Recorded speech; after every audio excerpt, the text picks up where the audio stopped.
We are not expecting, again, any major impacts from Bertha, but now is the time to make sure you're prepared because we have another 19 weeks to go until the end of hurricane season. Do we have to say it like yes, that? We do. Even based on the forecast for a below average season, we could definitely see a dozen more named storms between now and December. And Alyssa Curtis has some reminders on what you should stock up on as you review your storm plan.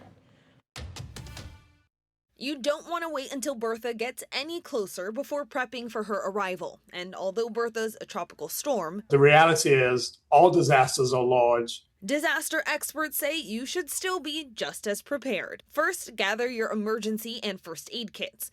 Make sure it has all the essentials like flashlights, batteries, a radio, phone chargers, pliers, and utility knife.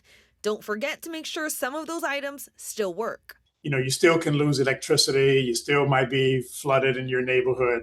So you should definitely have your provisions in order. Stock up on water and non-perishables. Or your typical bread, milk, toilet paper, paper towels. And while evacuations aren't expected, experts say you should have a separate go kit at the ready and fuel up your car.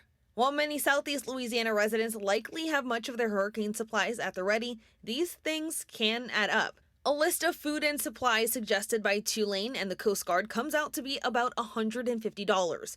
CEO of the American Red Cross of Louisiana, Dr. Kenneth St. Charles, says hurricane prep has gotten more expensive, but the reality is, we have to be ready. You have to take care of what you can control.